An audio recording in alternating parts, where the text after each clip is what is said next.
Okay. So you get drafted to Charlotte, Mm-hmm. and your agent also represents Michael Jordan, like I said. Yeah. And he actually invited you to go hang out with Jordan. Yeah. Yeah. Yeah, it was. I couldn't work out at UK anymore because I wasn't a member of their program, and I'd been drafted.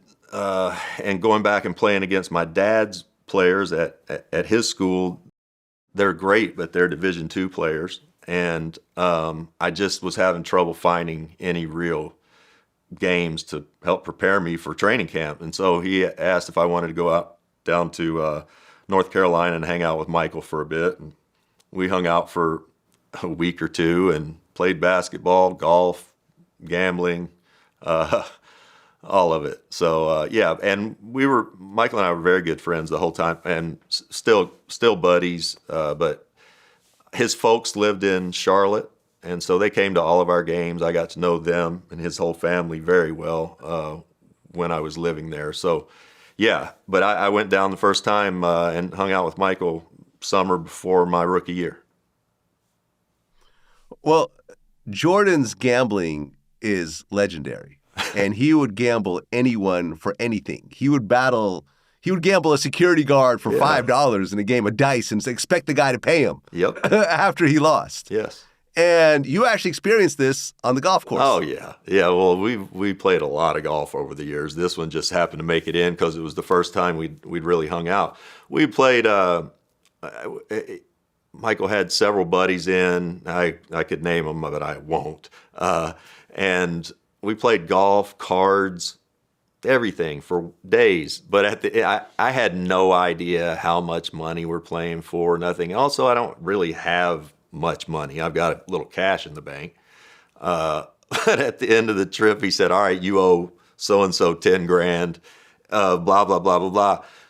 I had a checkbook, so I wrote a check for 10 grand, gave it, and then I had to call up a booster friend in Kentucky to get him to wire me some money to cover the gambling debt and get me to my first paycheck in the fall. And I actually interviewed James Slim Bowler, who ended up gambling with Michael Jordan on the golf course. Mm-hmm. And that actually led to the whole scandal of Jordan getting caught for gambling and everything else like that. So later on, this golf gambling kind of bit him in the ass. But he was always like this. This wasn't something that just happened at that point. He just likes the action. That's all. That's all. Okay, so now you're getting ready to join Charlotte. And before you actually join the team, you get invited to the team owner's house, George Shinn. Right.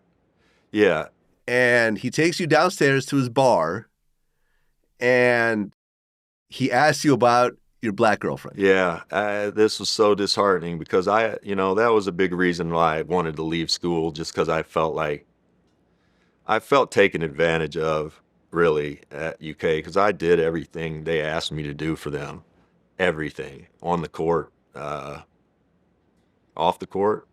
And, those people are not there anymore, but that whole era, they just didn't treat me very well.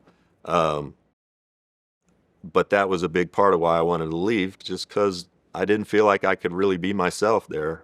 And so I'm at George Shinn's, and I was holding out for $25,000 more a year. The team was in training camp already, and David Falk and I met over at George's house.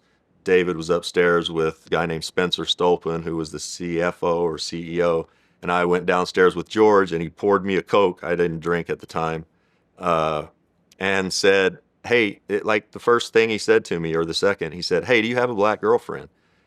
And it just floored me. It's the first time in my life I'd ever really stood up for myself. And I said, and I didn't at the time because we were broken up, but I said, "No, I don't. But if I did, and that makes me a bad guy, then I guess I'll just be a bad guy." And I was really upset. And he got very defensive. "Oh, no, I don't care." And he said what you said earlier. I had never heard the term Bible Belt. And he said, Well, no, I don't care. It's not me, he said, but we live here in the Bible Belt, and when I heard that, I thought that has to be some reference to Jesus and the Bible, and that people think that uh, blacks and whites shouldn't intermingle, like it's a moral thing, and that made me I was enraged, and we went upstairs and he gave me another $25,000 just like that. And I started practicing the next day. But that was how my stay in Charlotte began. Okay, so now you're playing for Charlotte, and your teammates are Muggsy Bogues, who I interviewed before, and Dell Curry, who is Steph Curry's dad. Yeah. And Steph was a baby at the time, and I guess when Dell and his wife would go out to dinner, you would sometimes babysit Steph. Right. Yeah. And this is actually my favorite part, when I went through your book. This is my absolute favorite part in the whole book, where you basically said that you'd be hanging out with Dell and Muggsy and Steph Curry, the baby, and you guys would basically talk about how great players you guys all are, not knowing the best player out of all of you is the baby sitting next to you. That's right. Yeah, I was always relegated to the back seat. Somehow Muggsy got all the leg room in the front seat, and somehow we didn't put him in the baby seat. But Stephen would ride beside me in the back, and Dell and Muggs up front. And I'm sure we weren't talking about how great we were, but we're probably listening to sports radio. Muggsy was a lottery pick. I was a lottery pick. Dell's a first-round pick. The idea that the baby sitting next to us would be the best player maybe in the world ever, or the greatest shooter ever, or even an NBA player at all, it was not even something that you would think about. Now, he was the best baby, the best little kid, the best, like all the way from born to the time he left and went to Davidson. The best kid in the world, and if there was any of the kids that we all grew up around that would have gone on to do this, Stephen is the one that deserves it. I mean, and Dell and Sonia and that family. They're just, Dell and I played the same position, and he was my best friend, he and Muggsy, from the time I got there. I was also the youngest player in the NBA by a lot, and didn't know how to wash clothes and do laundry or cook food, anything. And so they took care of me. They raised me as much as they were raising their own children. Okay, so now you're in the NBA, and this is the first time you're starting to have real money, but you have absolutely no concept on money management, writing checks, anything else like that. And you're essentially spending money very quickly. You're buying a new car every 6 months and so forth. What was, describe that whole situation and how you're kind of dealing with that early on. Yeah, I didn't, I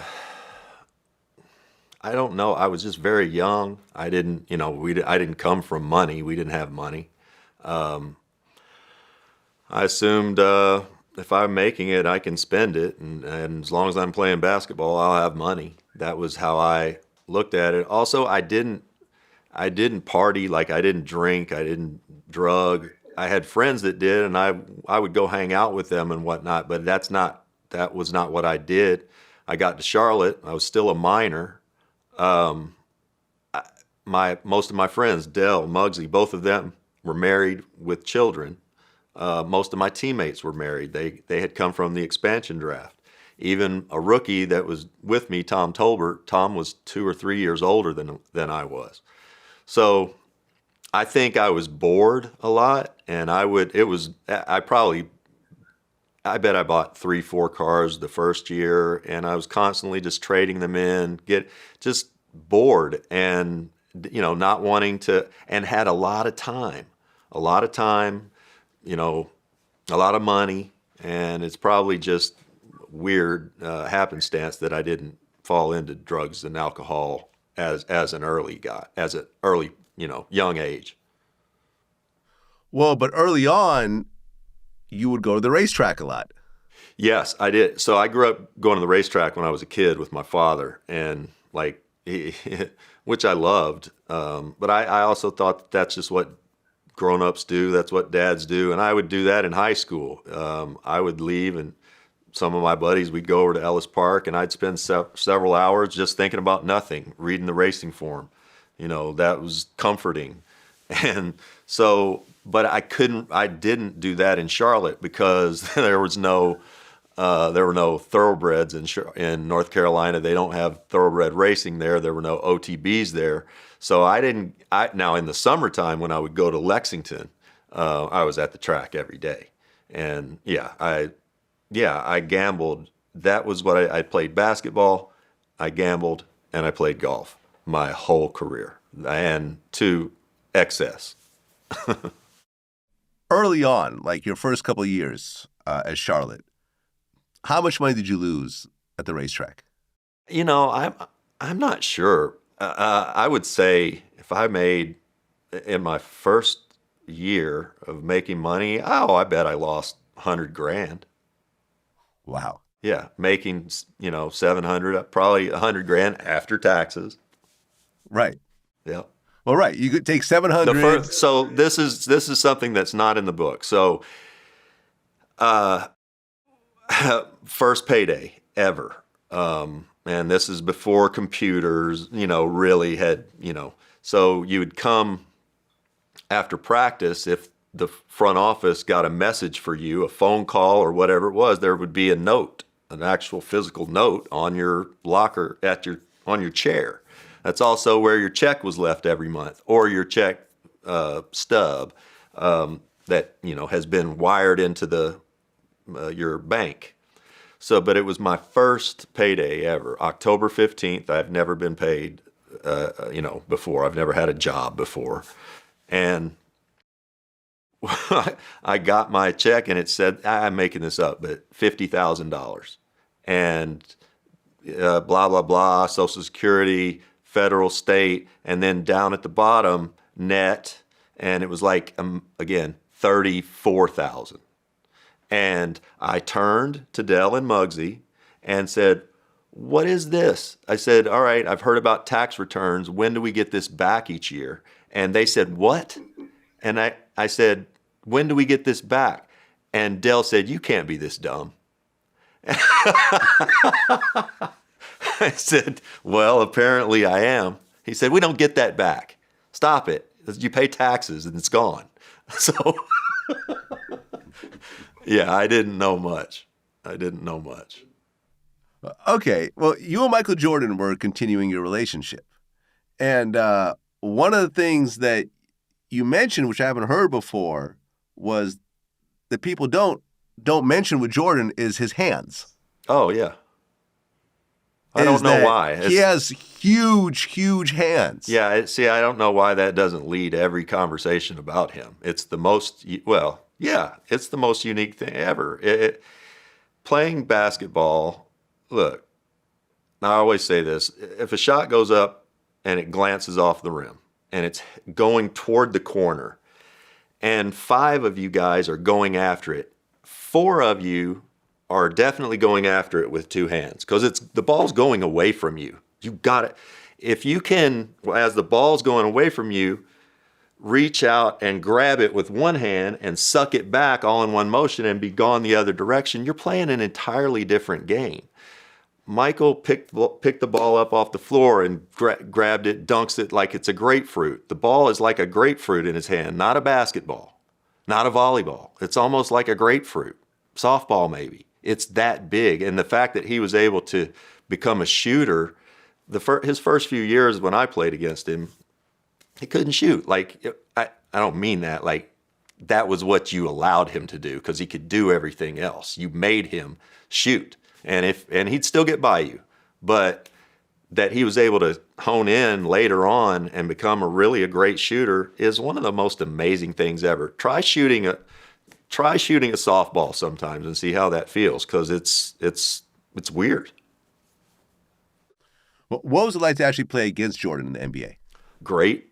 Best thing ever. Like, if you're a competitor, and like, I'm super bummed. I played against Kobe. Kobe wasn't great.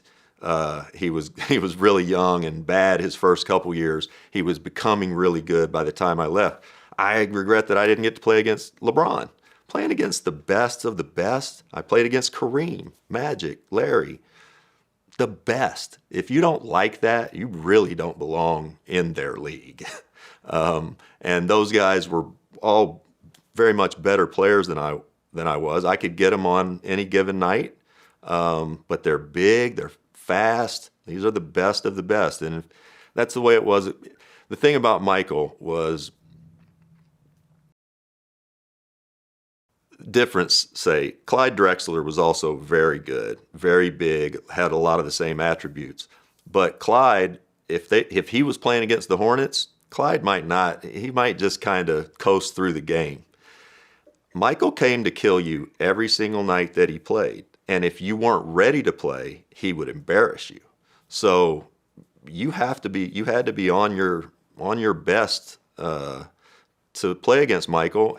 And again, that stuff is so fun as a competitor. I can't really express how fun it was.